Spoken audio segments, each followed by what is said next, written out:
Welcome to Crypto Guitars. We've just taken up fire. And yeah, I'm not sure how this audio is going to do, but well, there's a knuckle-threading furnace behind me. I'm making a concerted effort to have more fun. And this is going to be fun.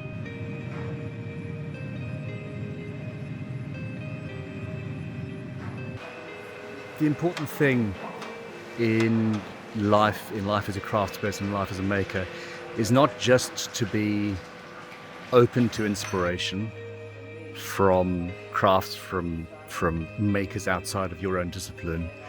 It is to actively search it out.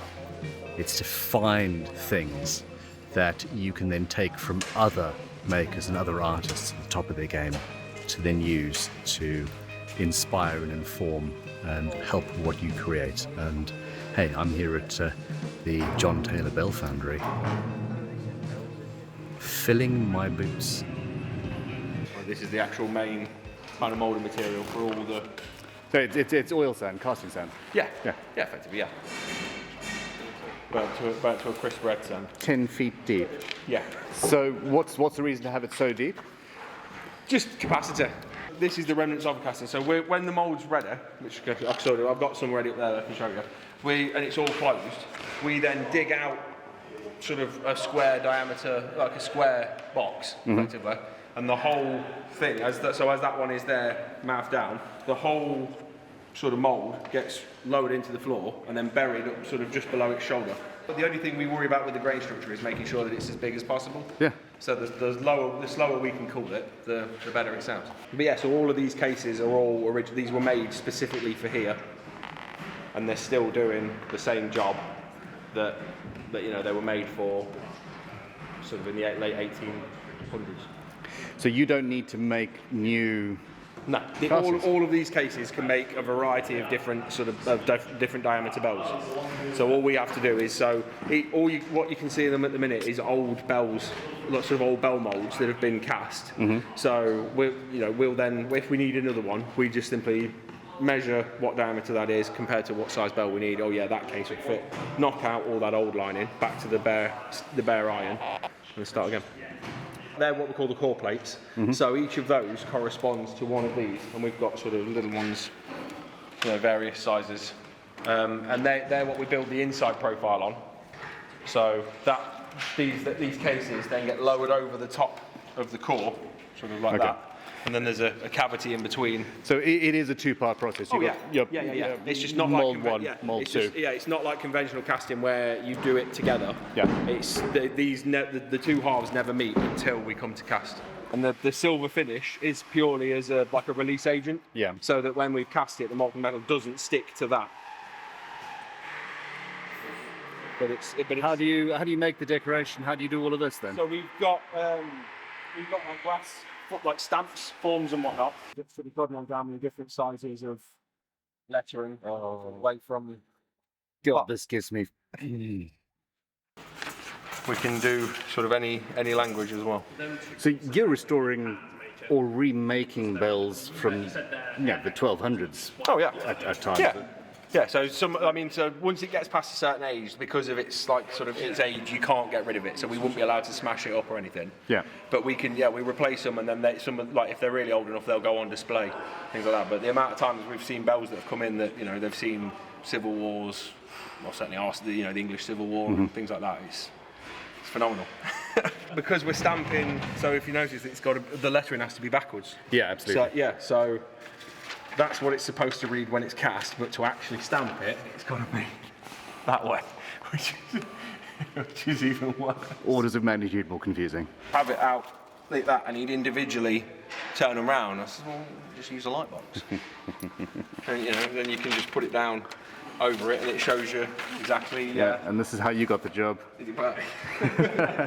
Who needs university? All you need to be is practical. Yeah. So you're remaking bells that you originally made 100 years ago. Yeah. There's like sort of. That's cool. That's even cooler. Yeah. Give us some. So terrifyingly, and I know these aren't designed for this purpose. I know we've 100% stolen it. Those are Cartwrights for the most part. Although Moore and Wright, the people that made these, I've seen a 5-foot outside caliper made by Moore and Wright. So this. Oh, that's so elegant. That makes the shape. Basically, that's the outer shape of the bell. It's really crude bricklaying. Yeah. Effectively. So we're building up sort of. So there's a layer of bricks at the very bottom, and then there's 4 rows so far. So there'll be 5 rows up when it's finished. And so long as the bricks don't. So I try and leave sort of like a finger thickness between the edge of the strickle and the brick, so that then the loom material, which is effectively mud, that then sticks to this and creates, it then fills in this gap. It's got all kinds of things in it. So Foundry sand, clay, horse muck, goat's hair, all sorts of wonderful things. Because obviously for the horse muck, they can chew straw a lot finer than we can cut it. Okay. And then that, when that holds it all together. Through just nature, that makes a really good binding agent.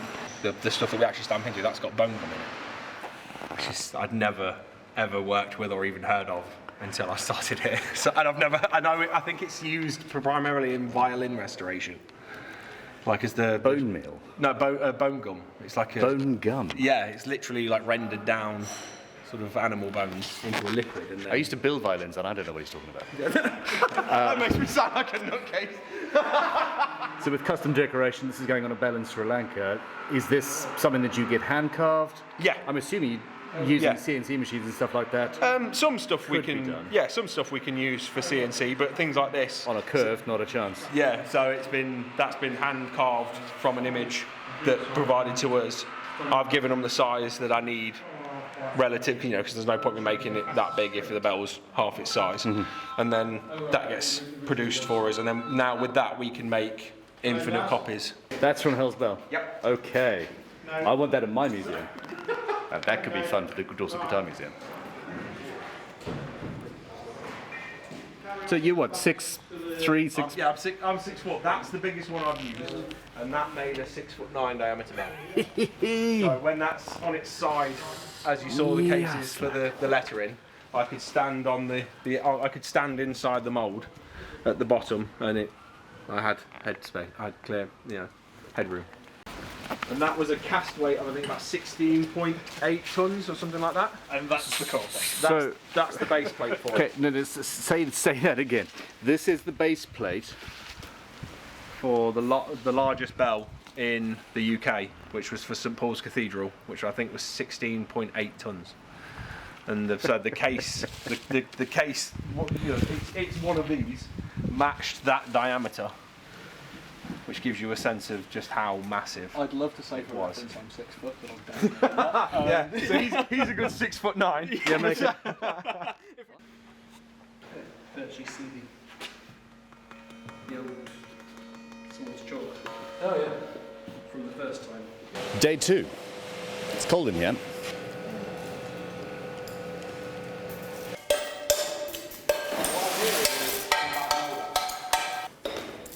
So this was cast yesterday. Yeah. We saw it in molten bits and sparks and beautiful fun stuff. This is part of the headstock. Yeah, so we made the bell box to this, so the whole assembly sits this way. The bell bolts to this the bottom flange in the centre, and then these round bosses on the end, they have bearings on, so the whole thing can pivot. And that's what allows the bell to actually ring.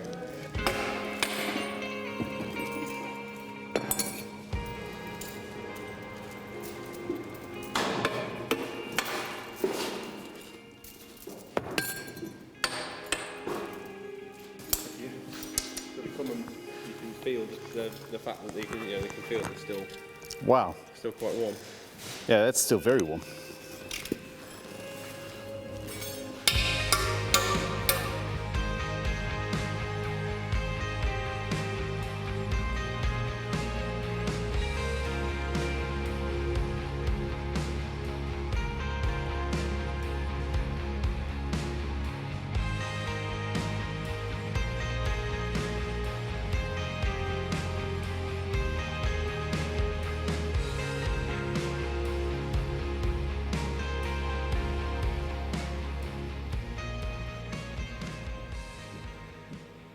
the strong room. Just, yeah, lock me in here.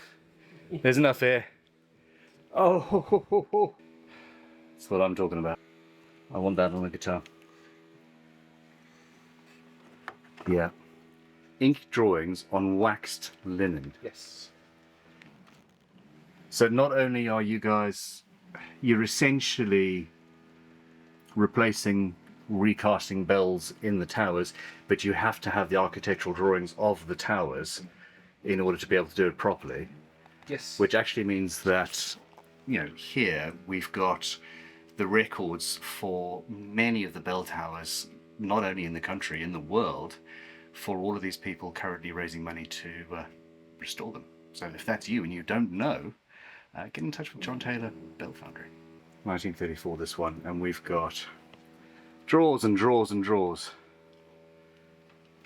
And drawers. And plans. So. Oh. That's not 1991. That's 1891 we assume, but it could be 1791. Oh, no, you guys were here from 1859.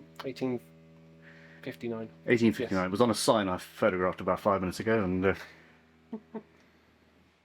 Yes. and we just saw downstairs basically the same sort of pattern being made.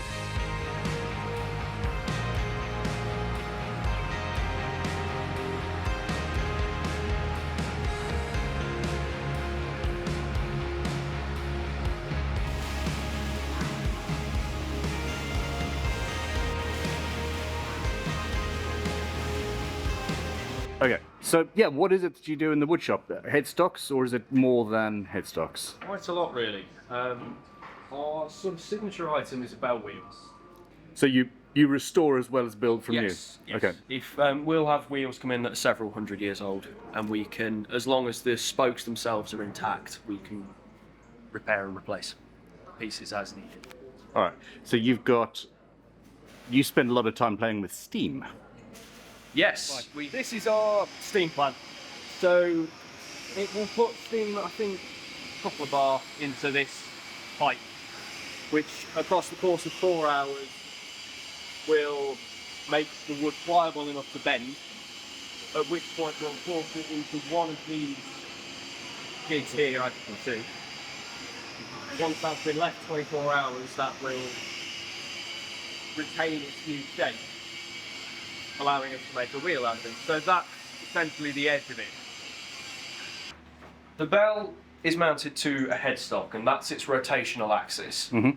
The wheels then fit along one side of that headstock.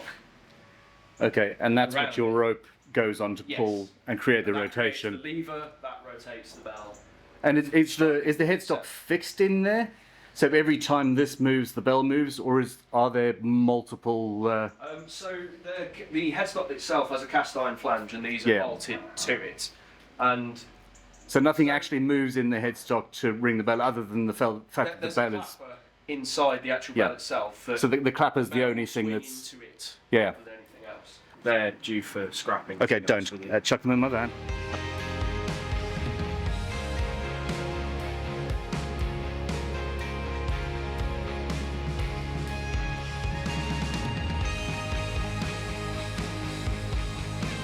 It's the original wooden top, and you can see where the shoes ran in that. But when that started to wear, I believe in the 50s, there was a cast iron top put on it. So every one of these that you've made here, since the 1850s, was built on this table. If what I've been told is correct. Yeah. If the machine is bolted down, it's listed. It's part of the listing of the building. Ha. I'm assuming you've had to install a brake on the machine, though. Yes, they've all been Yeah. updated to them on electrical codes and everything. But certainly the machine itself, we couldn't replace, even if we wanted to. See, I've got I think a 16-inch planer thicknesser, and I thought that was big. 2 foot. 2 foot active, but surface planer and thicknesser. Stairs.